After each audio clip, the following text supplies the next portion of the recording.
Hoy explicaremos brevemente los aspectos más relevantes del referéndum, que tanto se halaga por un lado y critica por otro.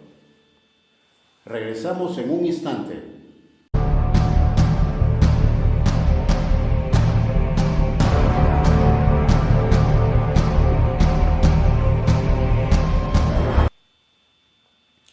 La consulta popular más recordada fue la del plebiscito que no se hizo. Así es, en 1883 sobre el Tratado de Ancón, que determinó la posesión de Chile por 10 años de Tacna y Arica, a cuyo término salió un plebiscito para que los pueblos determinen su permanencia en Chile o retorno al Perú. Nunca se hizo. Y perdimos Arica en el Tratado del 3 de junio de 1929. En cambio, en 1913, el presidente Billinghurst, dada su pésima relación con el Congreso de la República, consideró que sería una buena estrategia para bajarle los humos al Congreso reformar la Constitución de 1860 vía referéndum. Pero era tan tensa la relación del Poder Ejecutivo con el Poder Legislativo que el general Óscar Benavides, para zanjar la controversia, apoyado por el Congreso, asumió el poder vía golpe de Estado. El presidente Augusto B. Leguía, más afortunado que el derrocado Billinghurst, consigue aprobar mediante plebiscito los criterios que habían de guiar la reforma constitucional que finaliza en la elaboración y promulgación de la Constitución de 1920. Leguía, al igual que Billinghurst, trataron de darle más fuerza al Poder Ejecutivo, es decir, las consultas populares usadas políticamente para contrarrestar la polarización con el Congreso de la República, sobre todo cuando es mayoría, ¿no? Incomoda al Poder Ejecutivo. En 1939, el presidente Óscar Benavides, que había derrocado al presidente Billinghurst en 1914, consigue aprobar una serie de reformas que se consolidan en la Constitución de 1933. Esas reformas del presidente Benavides duraron 5 años, pues todas las fueron anuladas por el Congreso durante el gobierno de José Luis Bustamante y Rivero, por el hecho de haber sido un plebiscito fuera del ámbito constitucional, o sea, un gobierno de facto. Aquí no interesó la decisión popular, el deseo del pueblo, no, era gobierno de facto, no vale ese referéndum o plebiscito. Pareciera que las consultas populares en nuestro país han sido manipuladas y utilizadas como recursos políticos en contra del Congreso de la República desde el Poder Ejecutivo. Es decir, en vez de que la iniciativa nazca del ciudadano, de la sociedad civil, de los pueblos más autóctonos del país, nacen del presidente de la República, que consigue adeptos fáciles en contra del Congreso para cumplir con las formalidades que exige la ley de participación ciudadana. El objetivo es bajarse al Congreso. Nuestra Constitución vigente desde 1993 es la primera Constitución del Perú que incorpora como institución el referéndum. Y no solo incorpora el referéndum, sino varios mecanismos de participación ciudadana, nada menos que en el rango de derechos fundamentales, criterio que el Tribunal Constitucional ha ratificado. Por el breve tiempo no mencionaré todas las normas relacionadas con el referéndum, pero no podemos dejar de mencionar el artículo 2, inciso 17 de la Constitución de 1993, que declara como derecho fundamental la consulta ciudadana, el artículo 31, que le da carácter de derecho político ciudadano, el 190, que consagra el derecho administrativo para la demarcación territorial de las regiones, y el 206, muy importante, que declara la facultad del Congreso en el marco de procedimientos previstos para efectuar reformas constitucionales. Desde un estricto marco jurídico, el referéndum tiene dos sentidos básicos. Un carácter ratificatorio de un acto normativo, por ejemplo, una reforma constitucional o una aprobación de una norma con rango de ley, así como también de una ordenanza municipal. El órgano competente primero aprueba la norma y luego la ciudadanía, a través del referéndum, la ratifica. Y esto pueden hacer también por iniciativa del órgano propio estatal involucrado, como también de la ciudadanía, del pueblo. El otro sentido es diferente. Es cuando se desea auscultar, sondear un sector de la población a fin de determinar si desea pertenecer a una circunscripción territorial definida o no. Nuestra Constitución, en su artículo 32, establece 4 causales para someter a referéndum determinadas normas. La primera es para la reforma total o parcial de la Constitución. La segunda es la aprobación de normas con rango de ley. Y la tercera, las normas de ordenanzas municipales. Y también, en cuarto lugar, todo lo relacionado al proceso de descentralización que se puede delimitar las regiones. Pero no se puede tocar temas vinculados a presupuesto, a impuestos o a convenios internacionales, porque son temas técnicos difíciles de consultar al pueblo.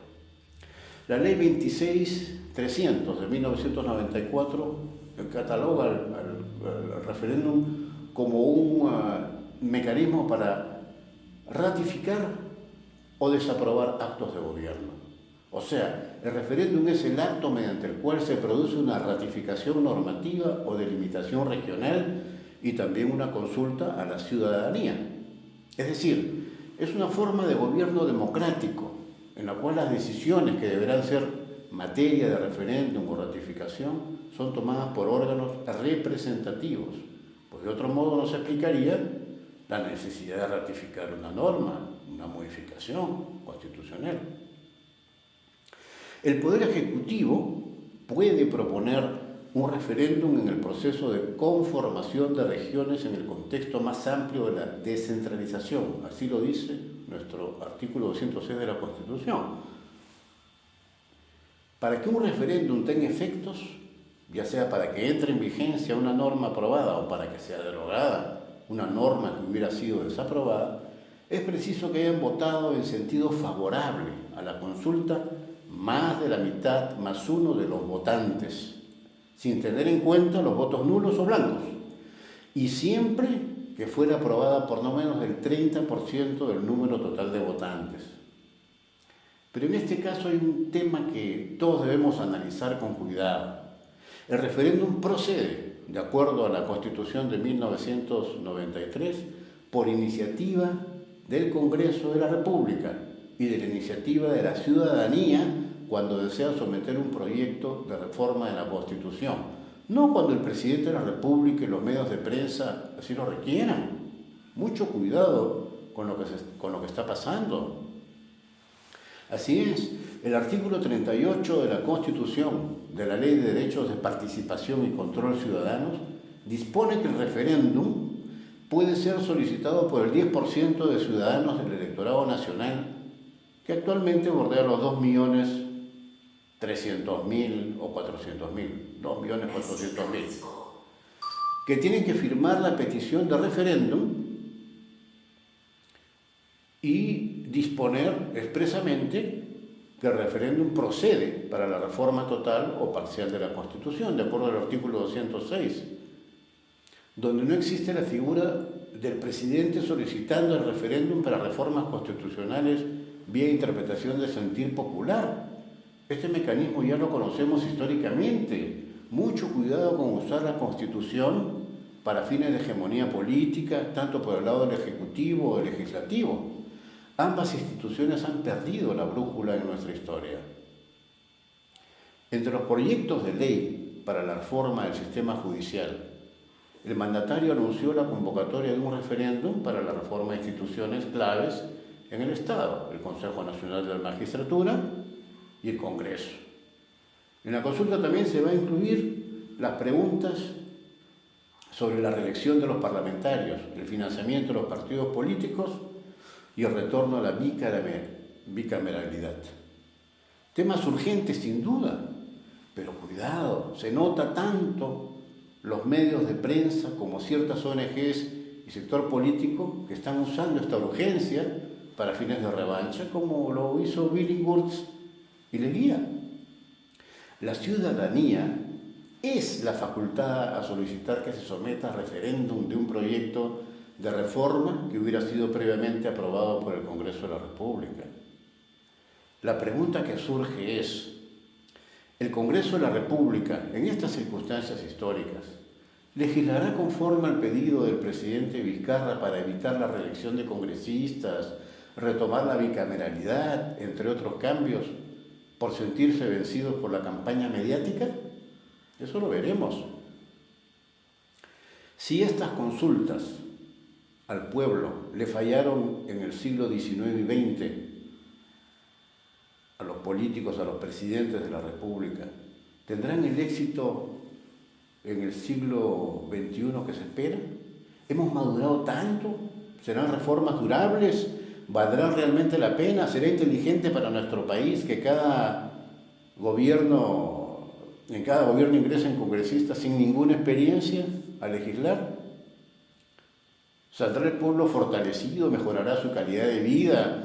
¿O simplemente estamos frente a una lucha de poder entre el Ejecutivo, medios de prensa, ONGs contra el Poder Legislativo? Y aquí no estamos tomando partido por nadie, estamos viendo la realidad. Si se da el referéndum del presidente Vizcarra, ¿será realmente un referéndum popular, con voto obligatorio, de renovación y lucha por un país mejor? ¿O simplemente estamos repitiendo la historia de Billinghurst, Leguía, Benavides, José Luis Bustamante y Rivero? ¿Seguimos con esa mentalidad colonial que los cambios deben venir de arriba, interpretados por alguien que está muy iluminado y siente el calor popular? Me parece que la clase política actual debe revisar con profundidad la historia. Los abogados lo hacemos no solo con nuestros expedientes judiciales, doctrina, jurisprudencia. El pasado, en esos episodios dramáticos de nuestra historia, ahí está la solución a estos problemas presentes. Y esperemos que la historia no se repita. ¿Y usted qué opina? Hasta pronto.